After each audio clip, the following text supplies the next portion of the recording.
afternoon, everyone. On behalf of the Asia Pacific Center for Environmental Law at the National University of Singapore, I am delighted to welcome our distinguished panel of speakers and our audience who are tuning in from all over the world for this webinar on environmental governance in commodities, soft to hard law. For those of you who may not know, APCEL is an NUS-based research center of excellence that focuses on research and development of environmental law in the Asia Pacific region. Our research areas cover a wide range of environmental issues such as climate change, biodiversity, the protection of the marine environment, and illegal wildlife trade. Today's webinar is our inaugural session of APCEL's webinar series on corporations and the future of environmental sustainability, where we intend to explore the complex but necessary role of corporations in environmental governance and sustainability. This series is part of APCEL's 25th anniversary celebrations, and the next two sessions will be held on 7th of April, as well as on the 6th of May. And I do hope you will join us then. Further details on these webinars are available on APCEL's website. Without further ado, I will hand over the virtual stage, so to speak, to one of our researchers, Ms. Ghislaine Nadaud, who herself has an extensive experience in sustainability issues. Thank you. Thank you so much, Tara, for this introduction and for the kickoff of this first webinar in this series on corporations and the future of environmental sustainability. And I'm honored to be your moderator today. In this first webinar, we will focus on environmental governance in commodities, soft to hard law. And there's no denying the fact that the global community needs commodities, agri, metals, oil and gas, and this need is not going away. At the same time, the commodities sector is in many countries associated with both environmental and social challenges that need to be addressed to enhance sustainability. Numerous voluntary sustainability standards have been developed in recent years in the commodities sector to address these environmental, social, and governance risks. But more and more standards are likely to move towards mandatory standards, such as what we have recently been seeing regarding the standards on non-financial disclosure in the EU, and also here in Singapore on environmental risk management with the MAS launching its environmental risk management guidelines for financial institutions. In this webinar, we will hear the perspectives on environmental governance in commodities of the various practitioners involved. We will hear the view of an international organization, we will hear the view of an industry initiative, a corporate and a financial institution. What are their specific roles, experiences, and views on the developments with regard to environmental governance? And what is the role for regulation vis-à-vis finance and market-driven tools? What are the hurdles to overcome and what are the benefits? I'm very happy that we have secured a great panel with top experts and friends from all over the world, you could say. That we have Yuki from Thailand, we have Agam from Indonesia, we have Stefano from Malaysia, and Samantha joining us from the UK. I'm looking forward to have a great discussion on this complex topic. And before we start, some housekeeping rules. We will take questions as mentioned after the presentations. Please put your questions in the Q&A box, and presentations are recorded, but the Q&A will not be recorded. So let me introduce to you the first speaker, Mrs. Yuki Yasui. She's the Asia Pacific Region Coordination Manager at UNEP FI, United Nations Environmental Programme Finance Initiative. Ms. Yuki Yasui has been working on sustainable finance for the last 18 years. She moved to UNEP Asia Pacific office in 2018 to expand the finance initiatives activities in this region.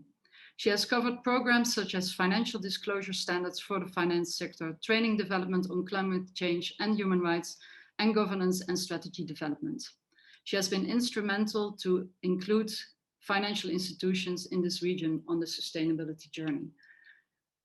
And I would like to hand it over to Yuki. Thank you, Ghislaine, and thank you to APCEL for inviting me today. Let me share my screen. Okay, and now make this full screen. Okay, so I'm not a commodities expert, but I am an expert on sustainable finance. So I think the reason I was put to talk first is because I'll be able to talk about the big picture, but not so much on the commodities issues per se. So I'd like to talk around the discussion on voluntary versus mandatory, which happens quite a lot in the environmental governance space. But I think here I'd like to talk beyond that discussion of this binary discussion of voluntary versus mandatory. So before I start, just a very quick introduction about United Nations Environment Programme's Finance Initiative. We are one of the oldest partnerships between the United Nations and the private sector. We started in 1992, and today we have members, financial institution members across the globe, 355 of them mainly in the banking sector, and we are quite heavy in Europe, but Asia is also an expanding region. And as I was saying, since we started in 1992, we are one of the first initiatives working on sustainability in the finance sector. And we have developed, as the agenda for sustainable finance has developed over time, the three main things I'd like to point out is the launch of 3 voluntary principles that really define sustainability in this sector. The first one is the Principles for Responsible Investment, PRI. As an organization, it's moved out of the United Nations and is an independent association, but it was launched under the UNEP FI in 2006. Then the Principles for Sustainable Insurance in 2012, and in 2019, the Principles for Responsible Banking. So our work has been very much around the voluntary space, but I want to talk about why this is not a binary discussion. So regulation does definitely help in bringing attention of companies, managers, and executives to follow, like regulations and laws. But I think soft law and also voluntary initiatives do play an important role. And I just want to explain a little bit about how they are interconnected. So as I was saying at the beginning, UNEP FI has 3 voluntary principles for sustainable finance, and they are not regulations, and regulators do not request or require financial institutions to sign up to these initiatives. At the same time, it provides a good signal to the regulators that the industry is able to innovate itself over time, as you've seen, and that they are accumulating the required capacity to be able to respond. So some of our members value the UNEP Finance Initiative because in a way it wards them off the regulation. But others say that they welcome regulation after they've shown the regulators how to do it correctly. So in a lot of cases, the voluntary initiatives are done not to necessarily ward off, although I do think some members do use it as such, but more to make sure that the regulations make sense for the industry and that the intention is translated into something that the industry can do. And that leads me to the next circle, which is about institutional awareness, commitment, and capacity. Even if you have a first-class regulation, if it's not understood by the industry, and if the industry does not feel, does not understand the importance, they will not commit to it, and there will be lack of capacity to actually implement it. So we've seen a lot of good sustainable finance regulation or directives around the world, which is not well implemented. And in those cases, it is mainly due to the lack of capacity, the lack of commitment, lack of awareness by the industry. And in Singapore, you know, regulations are very well implemented, but there are mechanisms to ensure that the regulation is understood by the industry and that they are that the boards are committed to these new regulations that come in and that the capacity is well built. But that does not happen necessarily in other countries. And you do need to make sure that a lot of regulators will not, will try and avoid regulation if they think that the industry is not there to be able to implement. The next one, next circle is about investors and public financiers' demand. A lot of the voluntary initiatives are actually following the money, which is to say the private money of large institutional investors that are so large that they are bigger than some countries' GDPs, and public financiers. So for example, the World Bank or the Asian Development Bank's criteria on financing. So they are also, in a way, complement the regulation by helping the businesses or the banks to be motivated in aligning their business with the demands of investors and public financiers who are looking for more sustainability and more environmental governance, more disclosure from businesses. Because the reason for investors is that investors who are very large institutional investors, they are exposed in a similar way to a government. They are exposed not by any failure of one company in an industry, but the failure of the whole economy to be sustainable is a big concern for them. So they are usually called universal owners, meaning that their motives are similar to governments. And then the next one is societal and physical change. Even if there is no regulation, the climate change is happening already, and the weather pattern changes are already happening. You're seeing more extreme weather across the globe, and there are more floods at the same time, more droughts and extreme days, extreme heat waves in many parts of the world, which is hurting the economy and people's livelihoods. Society changes as well. These are changes in expectation, changes in the good changes will be changes in expectation for more accountability on the part of businesses.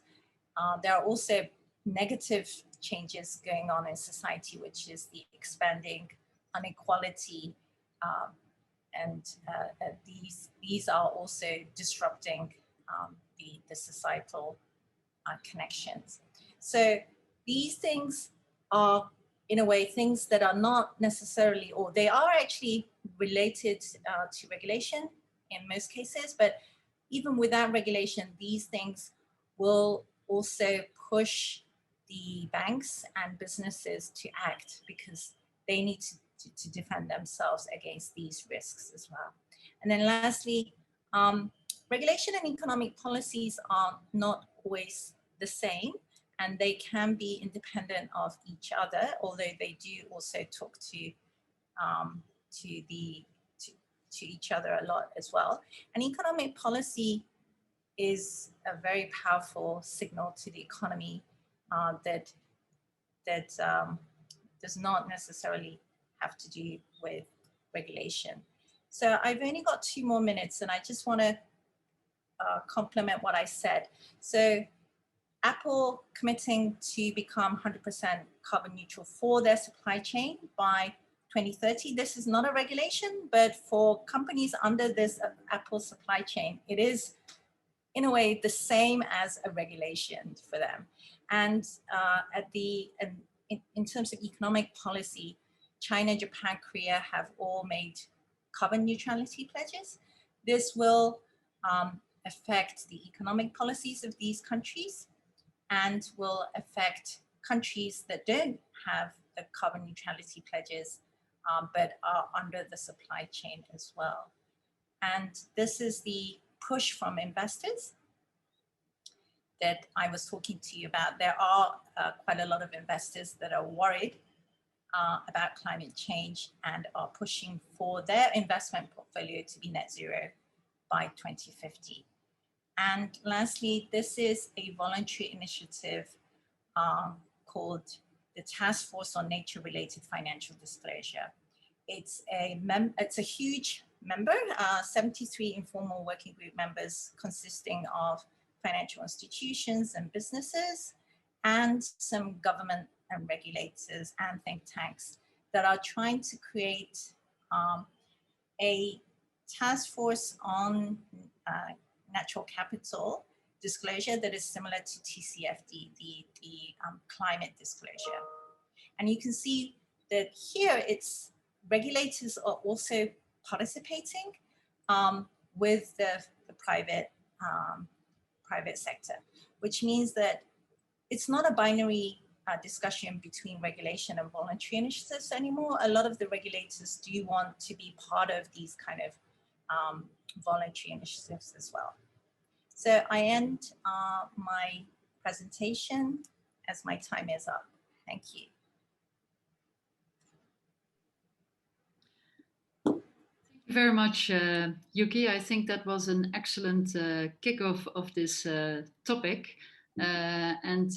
Indeed, I really liked your slide on the voluntary versus mandatory discussion, underlining also the importance of for regulators to having the industry involved to be effective. Thank you so much for that, and looking forward to further discuss in the Q&A. Then I would like to introduce the second speaker of today, Stefano Savi. He's the director at the Global Platform for Sustainable Natural Rubber, a multi-stakeholder initiative aiming to address the sustainability issues arising around the natural rubber supply chain. And before this, Stefano was the Global Outreach and Engagement Director of the Roundtable on Sustainable Palm Oil, overseeing the design and implementation of RSPO Global Outreach and Engagement Strategy. So Stefano has a broad experience in the agri-commodities, environmental and social challenges in this region. Stefano, I'm looking forward to hearing your presentation. Thank you, Ghislaine, and thank you to NUS and to APCEL for the opportunity to be here today and talk to you a bit about my work as a director of GPSNR, or the Global Platform for Sustainable Natural Rubber. But before I do that, conscious of the fact that not everyone might be familiar with the natural rubber and what it is, and how the supply chain for natural rubber is shaped, I wanted to tell you a bit about that as well.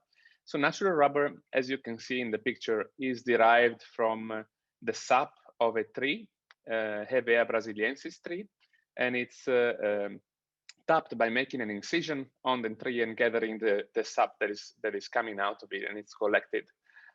It's a key ingredient in tires and many other products.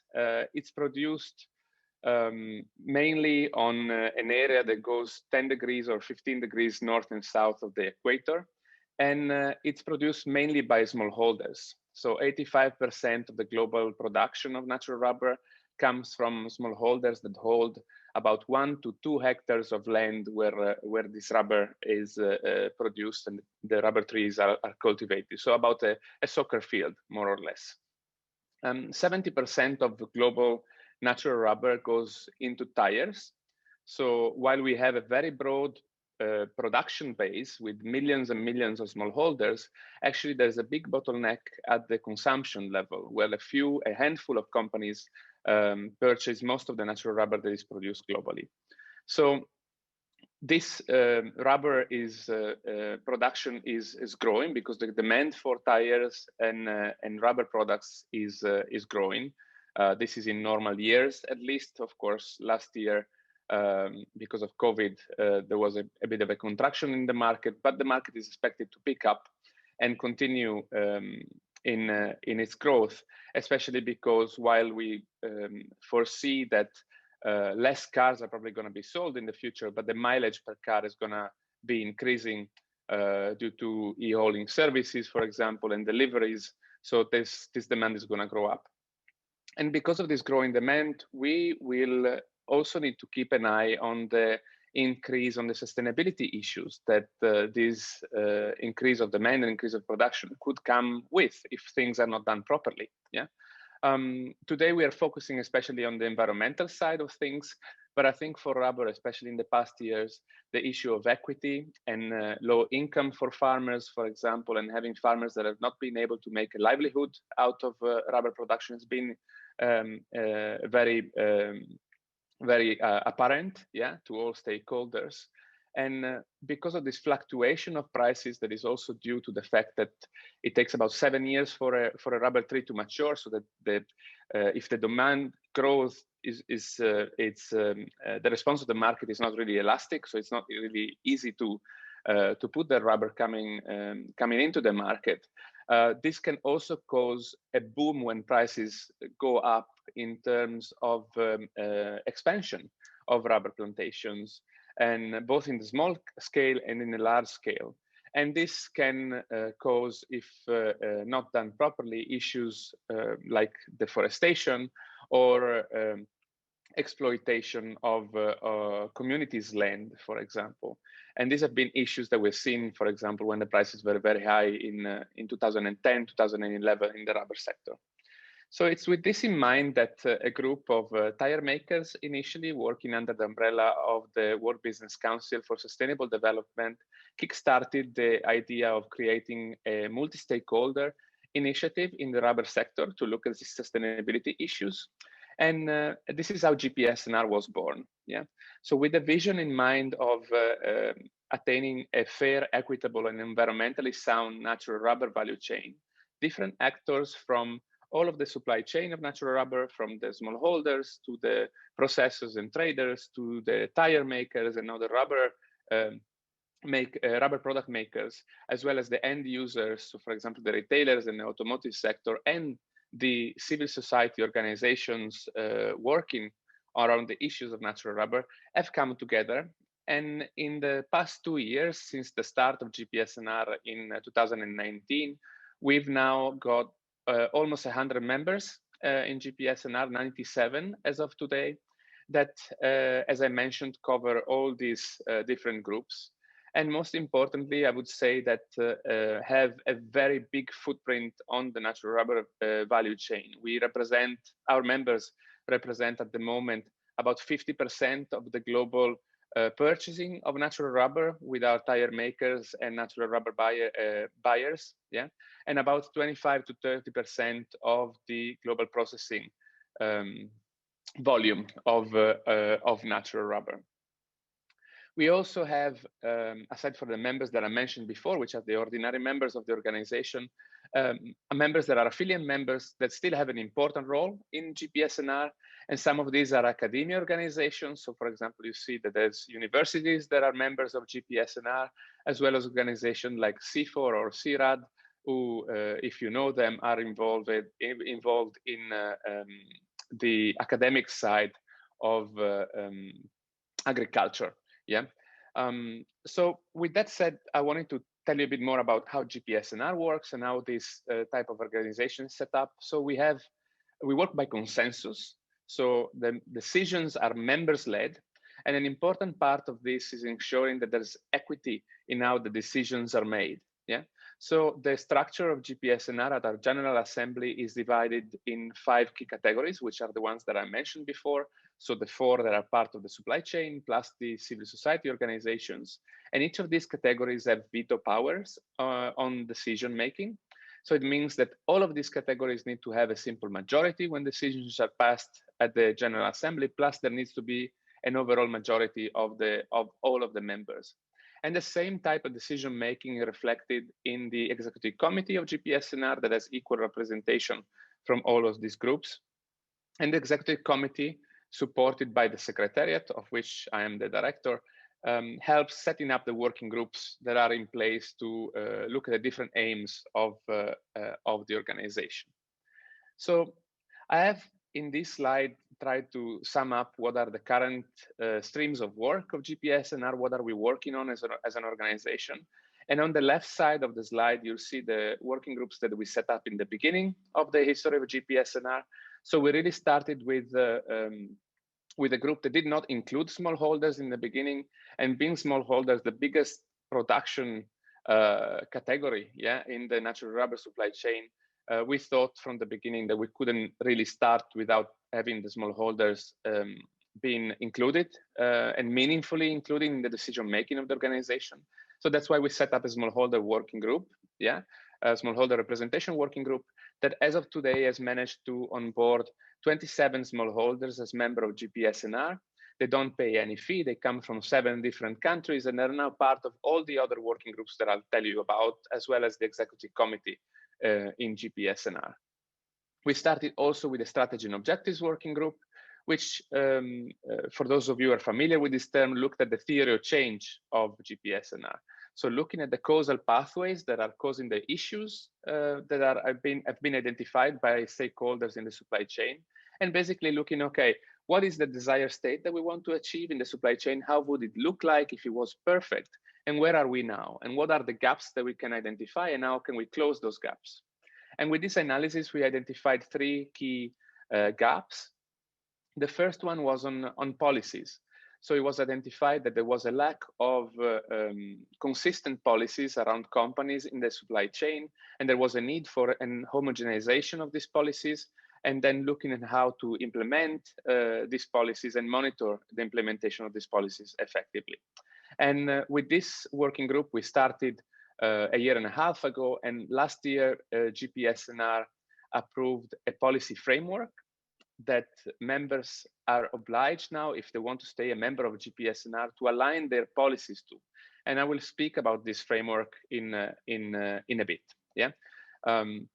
We also looked at capacity building, and we've now identified 4 key priority countries where GPSNR, with the help of partners on the ground, will put in place actions around access to good planting material, diversification of income, and other issues around, for example, good agricultural practices in countries of production. We've also looked at traceability and transparency as one of the key gaps, and GPSNR is putting systems in place to converge the efforts of our members towards transparency and traceabilities, for example, in the application of technology tool for mapping of supply chains, or looking at also satellite mapping tools to understand where forests are left and how we can monitor forests that are potentially impacted by natural rubber operations productions. So I mentioned before that we've looked into a framework for companies. So on the 23rd of March will be the deadline for members to submit their and publish their policies for purchasing and production of natural rubber that will have to be in line with these 8 commitments that GPSNR members have set. If you want to look at how this look like more in detail, these are available on our website. But mainly we look at legal compliance, we look at healthy functioning ecosystems, including a great commitment for no deforestation with a cutoff date as of 2019. We look at human rights respecting, we look at community livelihoods, as well as increased production efficiency. And we also have commitments on having systems and processes in place to ensure that all these initial commitments on, basically people, planet, and profit and prosperity for the companies will be able to be achieved, as well as monitoring and evaluating how these impacts are achieved. So this is the work that GPSNR has done, and this is the next step will be to look at the implementation of this, and this is why we're coming up with guidance for our company's own implementation. So stay tuned and look at our website, www.gpsnr.org, if you would like to have more information, or feel free to contact me on the email on the screen.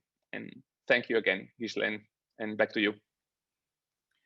Thank you, Stefano. I think it's incredible what, I mean, this is a relative new initiative, and I think it's quite incredible what work you already have been doing, what you have achieved in this short period of time. And I'm looking forward to discuss as well what are the lessons learned of the couple of while doing this, while setting this up. Thank you so much, Stefano. We'll come back to you later. Then I would like to introduce our third speaker, the corporate perspective, Mr. Agam. Agam joined Gapki as head of sustainable compartment in 2015 and has been its Secretary General from 2020. At Bumitama, he oversees the sustainability, CSR, conservation, and fire prevention programs, and Bumitama is a palm oil company. He is also a member of the Indonesia National Interpretation Working Group for the Roundtable on Sustainable Palm Oil Principles and Criteria 2018. Agam, I would like to give you the floor. Thank you, Ghislaine. Good afternoon, all. Thanks for the opportunity to share our view on these important matters. Let me share my screen. So instead of using the term environmental governance, I choose to use the term sustainability standard or sustainability governance because it is more generally used in the palm oil world from the downstream to upstream. Yeah. So in terms of hard law and also soft law, I would like to discuss how the mandatory and also the voluntary sustainability standard now is converging, in terms of principle and criteria and also approach. Let me start by talking about how sawit or palm oil, sawit is Indonesian word for palm oil, also Malaysian word. Palm oil is the Indonesia's biggest export, but also it is interesting because it is also biggest headache. I quote from Mongape, I think this one, when the Malaysia Prime Minister visited Jakarta last month. And one of the important things to discuss with the President Jokowi is on the palm oil discrimination in terms of regulation, especially in EU. So back to the economy, for Indonesia, palm oil is Indonesia's biggest export. Last year, the Indonesian companies can export 22.9 billion US dollar, and it is 15% from the total export value. The Indonesian palm oil industry also employed about 8.4 employees, and also it is interesting that the structure of the industry is healthy because not all of them are run by companies, but 42% of the land is run by smallholders. So what is sustainability? There are many competing definitions of sustainability. We have IICC, we have MSPO, ISPO, Indonesia Sustainable Palm Oil. We have high carbon stock approach and others. And last year, the EU Parliament launched a consultation paper on how to do mandatory due diligence on human rights. So the European Convention on Human Rights and also the EU Charter of Fundamental Rights will be the keystone for this mandatory due diligence. I'll discuss it later. So in terms of definition, sustainability is actually a moving goalpost. Yeah. If we look at 1995, when the palm oil production from both Indonesia and Malaysia is was very small. Everybody didn't care at that time. However, after 2000, yeah, when the Indonesian and also Malaysian production and also export take over the majority of the vegetable oil and fats, actually everyone push the attention to the Indonesia and also Malaysia, especially in palm oil. Yeah, the RSPO started in 2004. The PNC or principle and criteria, the first principle and criteria was established in 2007. And now, 2 years ago, 2018, RSPO has already launched the third PNC. However, at the government side, both Indonesia and Malaysia also responded to the similar challenge. Yeah. Indonesia, government of Indonesia founded ISPO in 2009, and now the second generation of ISPO, Indonesia Sustainable Palm Oil, has just launched by the government. Yeah. So sustainability is a moving goalpost because previously everyone discussed about orangutan, biodiversity, logging, and others. 15 years ago, the attention to the palm oil was focused on planting on HCV. HCV is high conservation value, peat, and others. EU enacted the Renewable Energy Directive, the first RED. It was 2009, and the RED 2 was enacted 2019. So what else? The sustainability? If we look at some sustainability standard, yeah, there are some market-based and also mandatory-based. Yeah. RSPO, Rentable on Sustainable Palm Oil, is the market-based for palm oil, market-based standard. We have also ICC, especially related to carbon and sustainability. Yeah. Carbon and sustainability, the standard itself is derived from the RED 1 and also RED 2 from the EU. Yeah. We have Roundtable on Sustainable Soy, Pon Supro, ICMM, metal mining, and others.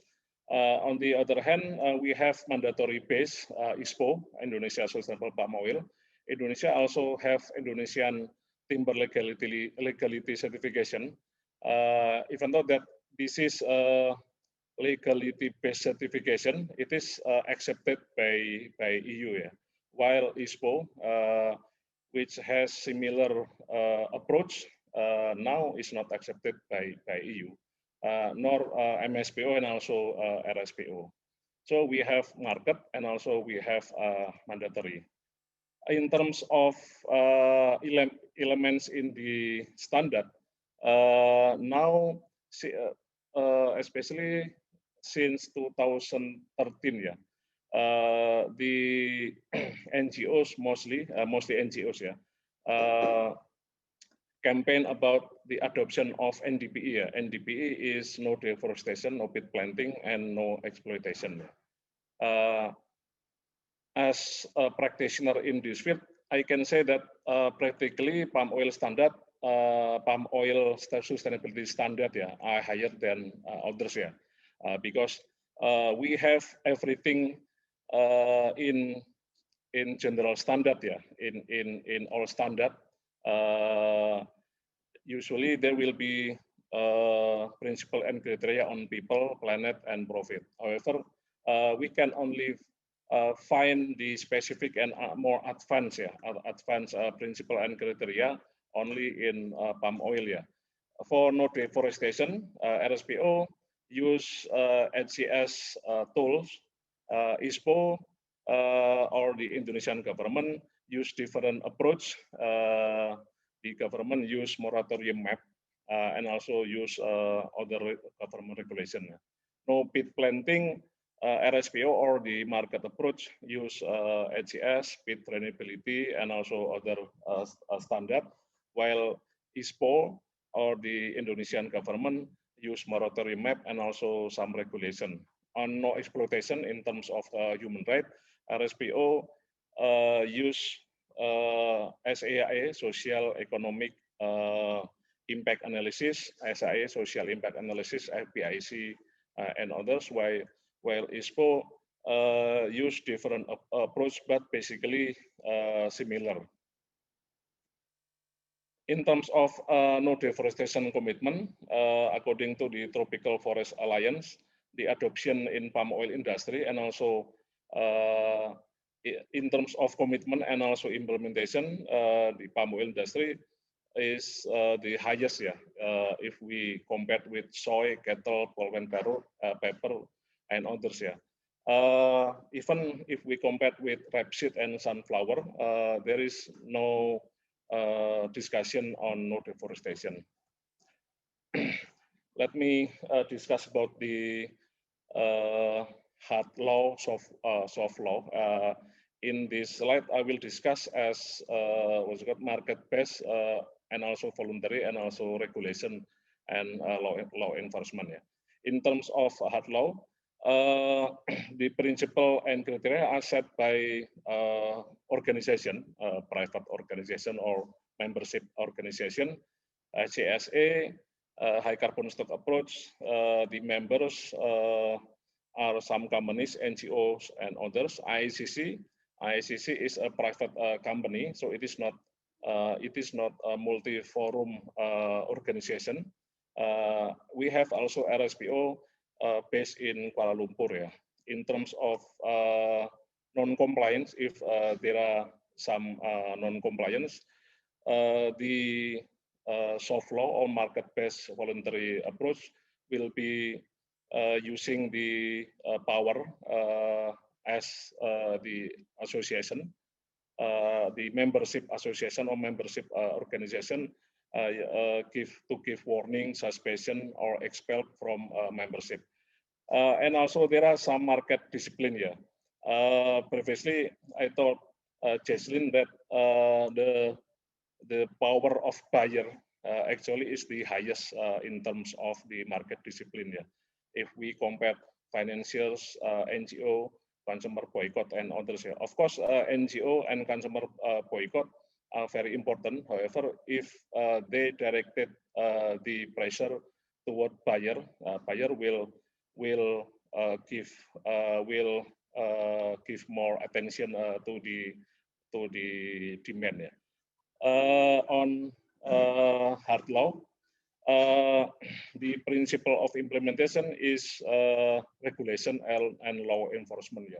In terms of non-compliance, similar with the soft law, we have warning, suspension, and also in Indonesian case, the government can take companies to the court and also can revoke any operating license.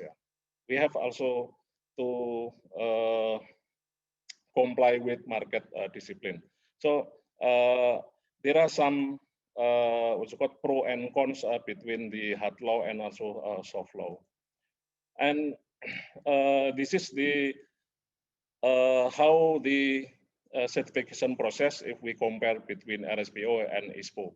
Basically, we are looking at more divergence process now in terms of new planting. RSPO is more difficult to open new plantation. In terms of ISPO, we have also difficulties to open a new plantation, and basically the government of Indonesia now prevent any land expansion for companies, but still open for smallholder. In terms of principle and criteria, basically similar. I think this what's it called, ISPO and RSPO similarities and different. I took it from UNDP research. UNDP research. So if we ask ISPO Commission about the similarities and also differences between ISPO and RSPO, ISPO Commission said that 90% of the PNC are similar. However, if we ask RSPO Secretariat about the similarities and differences, RSPO stated that only 88% similar. However, in terms of in our perspective as industry, basically the PNC are similar. In terms of certification process, the transparency in RSPO is higher. In terms of the validity of certificate, also similar. In terms of monitoring, the ISPO or the government is it could be harsh, yeah, because we have seen the government revoke licenses, and also the government took companies to Indonesian court. However, in terms of monitoring in RSPO, it is more on mechanism, yeah, mechanism. This also example of convergence of RSPO and ISPO approach, yeah. Basically, RSPO is oriented, or the one of the important principle is continuous improvement, yeah. There are in the PNC there are major or critical criteria of principle, and also minor on or non-critical. In terms of ISPO, because this is legality or permits audit, so all of the permit, all of these licenses are considered equal. So that's why in ISPO, all permit are considered major. In terms of what's it called? However, in the new ISPO that started this year, we have seen that ISPO is now adopting more RSPO-like procedures, yeah, in terms of initial on how to close findings on initial assessment, and also how to do surveillance and recertification. So we have seen that ISPO is adopting the RSPO-like procedures. This is my final part of the presentation, yeah, because in the TOR, Ghislaine mentioned about some EU regulation and others, yeah.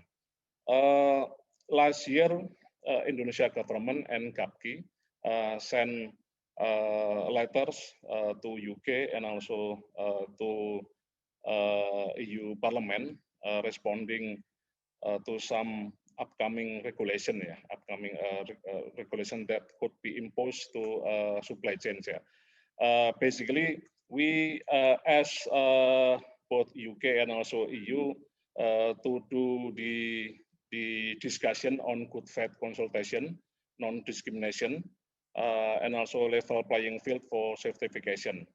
And lastly is respect for free global trade. Probably this is quite difficult to understand. However, let me show this one. This is my last presentation. This is how the EU RED II for biofuel was arranged. Yeah.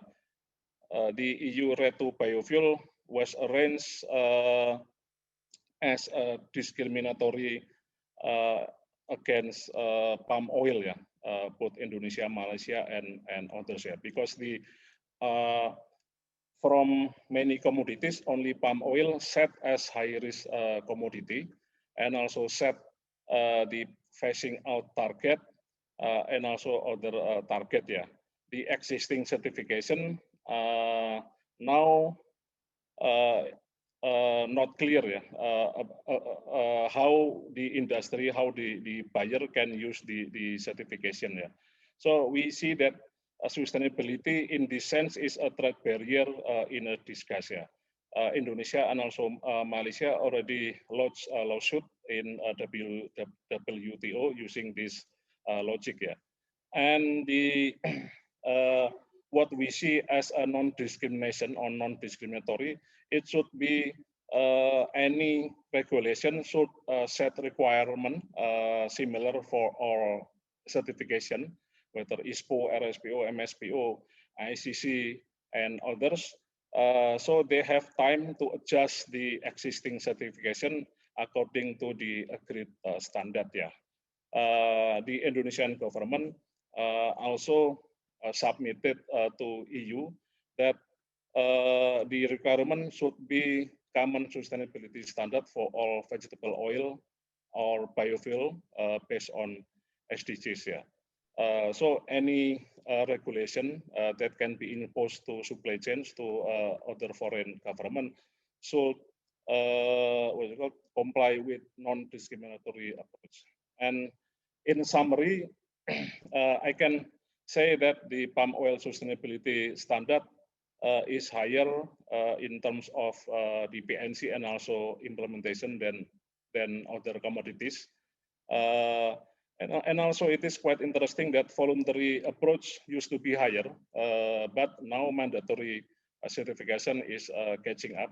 So mandatory is the hard law, while the voluntary works with market mechanism, boycott, campaign, and others.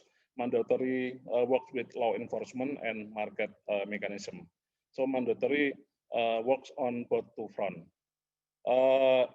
In terms of latest trend in sustainability standard is we see convergence in PNC and also in approach.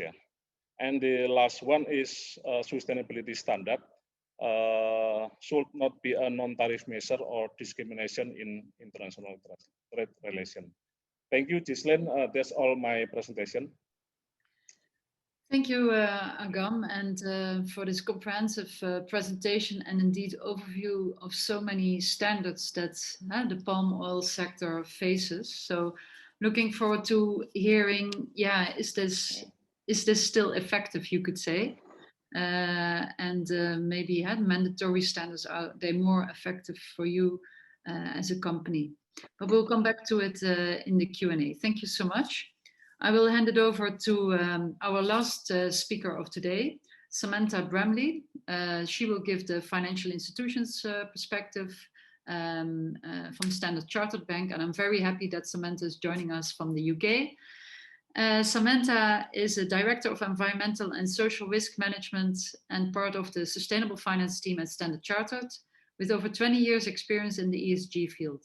She currently sits on the Board of Governance for RSPO and has held previous roles on the Complaints Committee, Finance Committee, and Principles and Criteria Task Force, as well as initiatives around valuing biodiversity, tackling modern slavery, and climate change initiatives. And in her role as well on the Principles and Criteria Task Force, she has been helping on a more stricter or stringent, more effective standard for sustainable palm oil. Samantha, the floor is yours. Thank you, Ghislaine. So I just wanted to first of all just give a bit of an understanding for those on the call who may not be familiar with how financial institutions deal with standards and criteria for different clients, particularly working in the commodity sector. And then later on, I'll come on to talking more specifically about how Standard Chartered as a bank regards soft and hard law when it comes to commodity supply chains. I'm going to rely on Fina to help me with my slides this morning, as we've had a few technical hitches. So Fina, if we could have the first slide, please. So just to give you a brief introduction, so I'm part of the Environmental and Social Risk team at Standard Chartered, and we are part of the wider Sustainable Finance team. my team is split between London and Singapore.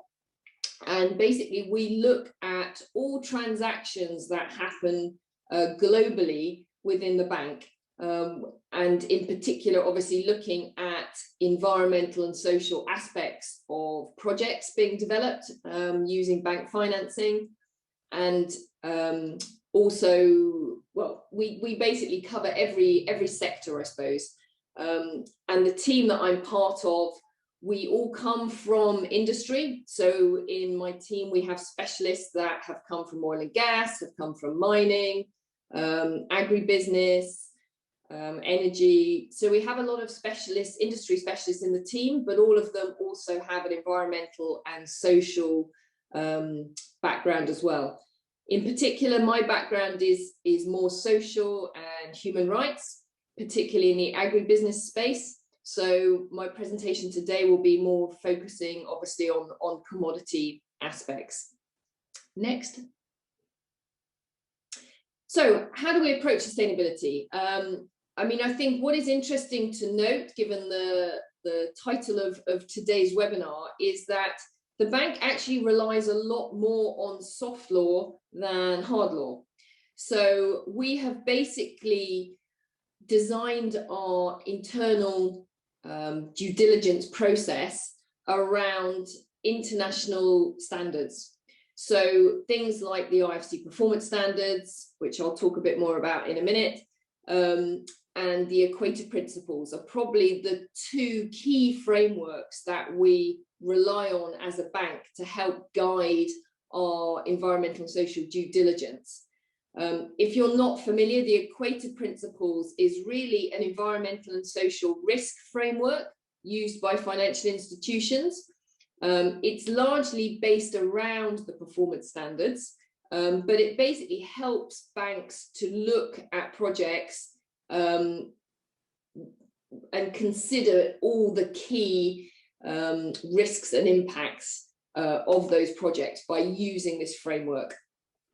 So what we have in the bank is a set of policies and guidelines, and also on our website, if you ever want to have a look, we have a set of position statements that really are focused around industry sectors that we see as having the highest material risks for environmental and social impacts. So we have position statements on things like palm oil, soy, rubber, and then obviously other ones that I won't talk about so much today, like mining metals, chemicals, manufacturing.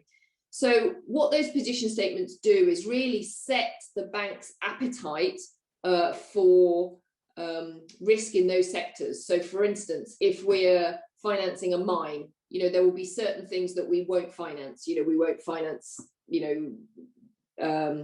disposal of mine waste into rivers, or we won't finance, mountaintop removal, or we won't finance coal mines, or whatever it is. Those position statements basically set out certain things that we won't do, and then for projects that we will consider, they have to meet a set of standards.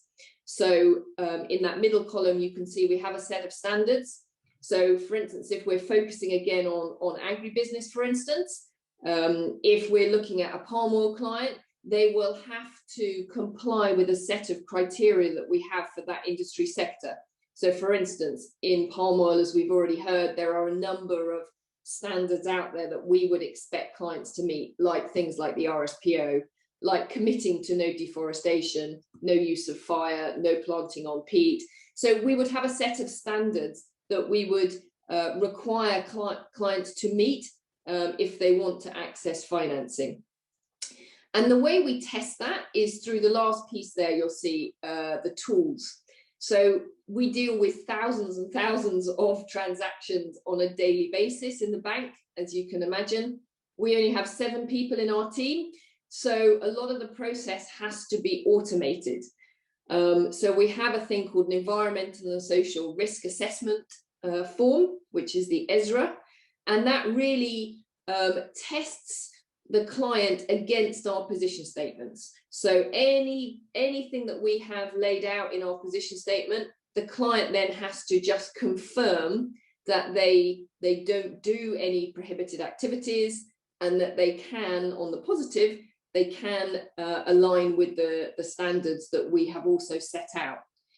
Where my team comes in is wherever there's incidents where the client cannot meet those for whatever reason, we will then look at that project or that client in depth and try and understand where the issues are, work with clients to put corrective action plans in place, or things like that. We also would get involved in large-scale transactions. So if the bank is financing a new project or asset, then my team will do then a detailed review of the project, again looking at various sustainability indicators and making sure that client is acting responsibly and can meet the international standards that I've talked about. Next. So just to focus in a bit more then, you've already heard a lot of talk about different types of standards, so I won't go into them in too much depth. But I think what is, again, important to reiterate is that for the bank, obviously hard law, so regulation, legislation in different countries, that is just a baseline for us. That's a sort of given, that clearly we wouldn't be supporting any clients or projects that don't meet national law. So that's almost something that we just is such a fundamental expectation. We don't really test that particularly. So all of the work we do in commodities is really around expecting clients to go to the next level. So we're expecting they've already complied with national law, and obviously we expect them to demonstrate that in terms of having received all the correct permits and things to develop any particular projects, but we take that as given. So what we are trying to do is push clients to get increasingly better in terms of their sustainability practices by requiring that they not only meet national law, but they then start being part of some of these international standards and voluntary initiatives that we've heard talk about from previous speakers. Next, please. So the RFC Performance Standards, I'll just spend a couple of minutes on these because these really underpin most work that financial institutions or international financial institutions will do in terms of sustainability. Pretty much every major international bank will use the IFC Performance Standards to assess whether or not projects they're involved in meet internationally accepted norms for good practice. So on the screen here, you'll see the 8 categories that the performance standards look at.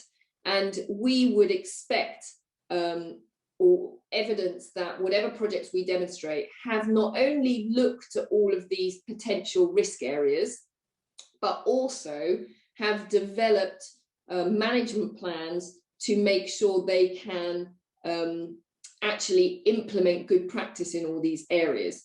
So for instance, let's look at commodities. So for instance, performance standard 6, looking at biodiversity, under this one, we would expect that if there's a new, plantation, whether it's for rubber or for timber or for a new palm oil plantation or whatever, that they have done a proper impact assessment, that they are looking at issues related to potential loss of biodiversity, that they're putting proper programs in place to make sure they are protecting high value landscapes. So in all of these different areas, we would expect the client to be able to demonstrate key sustainability criteria. And again, as I say, some of this is handled in law. So if you're looking, for instance, at labour and working conditions, all national law pretty much out there has requirements around fair and decent working conditions. But again, we would expect clients, to embrace national law, but also to demonstrate to us that they are, doing above and beyond really in terms of ensuring that they're looking at human rights aspects of their workforce, that they're making sure they're dealing with risks of migrant labour, where that might not be fully covered under national systems. So again, these are all voluntary standards. Again, pollution prevention, number 3. There are always national laws around pollution prevention.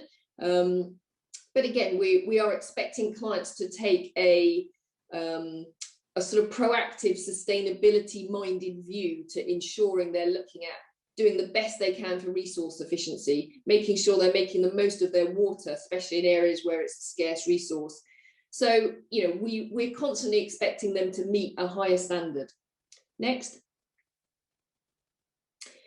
And again, this is probably the key to the way the bank uses soft law. So the Equator Principles is something Standard Chartered has signed up to. We're actually currently the chair of the Equator Principles, so we're doing a lot of work in, again, constantly moving the line, I suppose, in terms of expectations for companies that we work with. So for instance, this year, the Equator Principles has brought in a lot of new requirements around climate.